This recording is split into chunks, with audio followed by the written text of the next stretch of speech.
Hello, so in this video I'm going to show how I created this really simple landscape painting, and I'm going to show the whole process including all materials I use. So here's what I've got. I've got a big brush, but any size will do. I've got a piece of paper. I'm using Arches cold press smooth grain.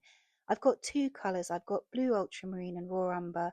I've got a palette and two glasses of water, and that is it. That is all you need to get started. So if you're trying out watercolour for the very first time, you can get by just with these really minimal supplies. Okay, so I'm just getting my paint ready there in the palette, and I'm obviously using tubes, but you can also use pans. If you're using pans, you might just have to work a bit harder to get the paint out of the pan and into your palette. Okay, so I'm taping off a square, and I'm also going to be using a square mat to frame off the painting, but you don't have to use the mat. I'm using two wells in my palette, and the one on the left is for the thicker paint, and the one on the right is the paint that I'll be adding more water to. But I want to make sure I've got quite a lot of the colour mixed up to start with so that I don't have to remix the colours as I go. So what I'm doing here is I'm testing how much water I've got in that paint and whether it's thin enough on this test piece of paper, and I'm happy with that, so I'm going to get started. Now, I haven't drawn in my mountain shapes, but I'm going to do a sort of U shape, like a valley on my painting. You could do more of a mountain, sort of central mountain if you want. You can just experiment with different shapes. And I'm going to start about here, just about halfway up.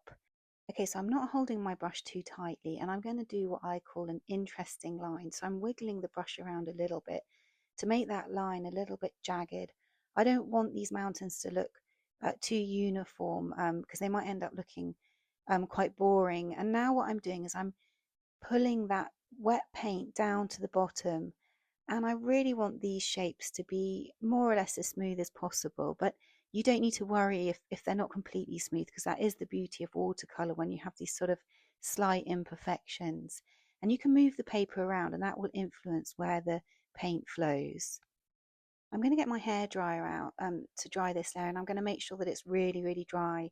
Now, you can use a hairdryer, you can let it dry naturally, and you'll find that if you let it dry naturally, you get actually a better effect of the granulating paint. So if you've got time, it is worth waiting, or just use the hairdryer sparingly. Okay, so this layer is completely dry, and you need to make sure that it is completely dry before you get the next layer on. Now what I'm doing is I'm mixing in some of my thicker paint into my thinner paint, just because I want each layer to get a bit darker as it comes into the foreground. Now, because I'm putting it on top of a layer that's already there, it will be a bit darker anyway, but I think it's a good idea to mix in a little bit more pigment. You want to get a good enough definition between the background mountains and the foreground mountains. And what you'll notice is when I put the paint down, I didn't go over it too many times. You really, with watercolour, generally want to get your paint down, get the shape down you want, and then just leave it. You don't want to overwork it. By overworking it, you can sometimes make the paint look a bit sort of dull and flat. Now, just to talk about the paint now for a little bit. So the blue ultramarine and the raw umber are both granulating colours, and when you're doing a single colour painting, I think choosing your paint quite carefully is a good idea, because some paints are more granulating than others, and the granulation does just make the paint look a little bit more lively. So for this kind of painting, I probably would recommend a slightly granulating paint, but it really is a good opportunity to try out different paints and different colours and get used to the properties of the different watercolour paints.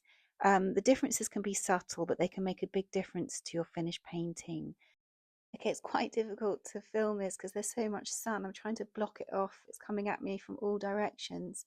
But I'm going to get on to my final layer now. I'm just doing 3 layers for this painting, and I've just added in a bit more pigment into that mix. And I'm just going to repeat exactly the same step again, just lower down. And doing a painting like this is just such fantastic practice for your water control, or if you're a beginner, it's a brilliant type of painting to get started with.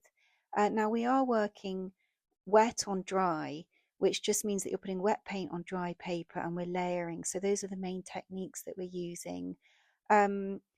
But it would also help you with your ability to make washes as well, because you're trying to lay these colours down in quite a uniform way.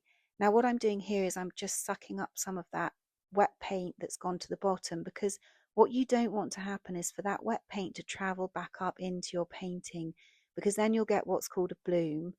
And what I'm going to do in addition to this is actually use a dry brush to suck up some more of that paint, that wet paint, because like I said, I don't want that wet paint to travel back up into the painting. Okay, so I really hope you've enjoyed this demonstration. You found it useful. This is quite a short video. I've only speeded up the parts where the paint was drying, so it does show you how quick and accessible watercolour can be. Now, I've got a short pre-recorded course called Minimalist Watercolour Landscapes and Beyond. If you are interested in finding out more about how you can use watercolour in a really simple, minimalist way, but also learn quite a lot about the medium and create some beautiful paintings, then please check out the course. The link is in the description of this YouTube video. And if you haven't already subscribed, then please consider subscribing.